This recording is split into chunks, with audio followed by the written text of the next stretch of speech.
महिलेने आज तुमच्या कार्यालयावरती हल्ला केला, तोडफोड केली, काय त्या मागे मी माहिती घेतली. आजची घटना नाही आहे, ही कालची घटना आहे. त्या महिलेचं काय म्हणणं होतं, तिने कशा करता ते केलं, हे निश्चितपणे आम्ही समजून घेऊ. एखाद्या उद्विग्नतेनं तिने ते केलं का, काही तिची व्यथा आहे का, निश्चितपणे आम्ही समजून घेऊ. ती व्यथा दूर करण्याचा प्रयत्न. लाडक्या बहिणीचा राग अनावर झाला अशी टीका विरोधक करतायत. विरोधक जे आहेत ना, इतके निराश आहेत, हताश आहेत, त्यांच्याकडे मुद्दे देखील उरलेले नाहीत. त्याच्यामुळे आता खरं म्हणजे मला जर टीका करायची असेल तर अनेक गोष्टी मी सांगू शकतो की त्यांच्या काळामध्ये किंवा त्यांच्यासोबत काय काय झालेलं आहे. पण कोणी खालच्या स्तरावर उतरलं म्हणून माझ्यासारखी थोडी उतरायचं असतं. एखादी आपली बहीण चिडली असेल, काही तिची व्यथा असेल तर ती आपण समजून घेऊ. कोणी जाणीवपूर्वक पाठवलं असेल तर ते देखील समजून घेऊ.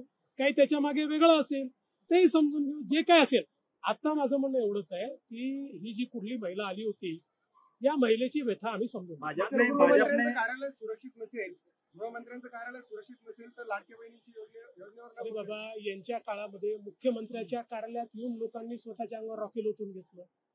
शेवटी आपल्या मंत्रालयामध्ये आपण सगळ्यांना एंट्री देतो, कुठली अडवणूक आपल्या मंत्रालयामध्ये नाही. अशा परिस्थितीमध्ये कधी लोक पहिल्या मजल्यावरून जाळीवर उडी मारतात, कधी लोक त्या ठिकाणी रोष प्रकट करतात. याचा अर्थ ते काही आपले विरोधक आहे असं नाहीये.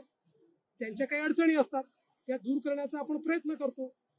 उद्या सुरक्षेच्या नावाखाली आपण जर मंत्रालयाचे दरवाजे बंद केले, हे ठीक आहे की ज्यावेळेस थ्रेट असते, आपल्याला क्रेडिबल एखादा त्या ठिकाणी इनपुट मिळालेला असतो, त्यावेळी आपण त्याच्यावर जास्तीत जास्त सुरक्षा ठेवतो. भाजपचे विदर्भामध्ये अनेक दौरे झाले, आता मुंबई लक्ष आहे का? कारण मुंबईमध्ये आता अनेक दौऱ्यांचं नियोजन. माननीय देशाचे गृहमंत्री आणि आमचे नेते अमित शहाजी हे संपूर्ण महाराष्ट्राचा विभागवार दौरा करतात आणि कार्यकर्त्यांशी संवाद करतात.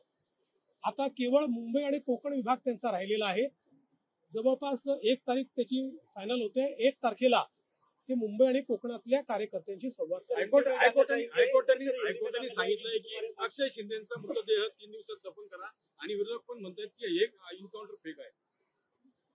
बघा, पहिल्यांदा तर विरोधक काय म्हणतात याच्याशी मला घेणं देणं नाही. कारण हे इतके दुटप्पी लोक आहेत.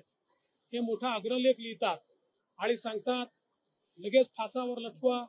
हे अग्रलेख लिहून जेव्हा तेलंगणामध्ये ज्या प्रकारचं एन्काउंटर झालं होतं त्याचं समर्थन करतात आणि इथे मात्र आपल्या पोलिसांवर गोळी चालवल्यानंतर पोलिसांनी स्वसंरक्षणार्थ गोळी चालवली तर पोलिसांवरही प्रश्नचिन्ह उभं करतात.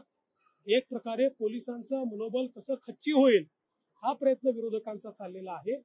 आणि बघा, ही गोष्ट जी हायकोर्टाने सांगितलेली आहे, कोणीही असो, कोणालाही त्या ठिकाणी मृत्यूनंतर त्याचा अंत्यविधी देणं ही सरकारची संवैधानिक जबाबदारी आहे.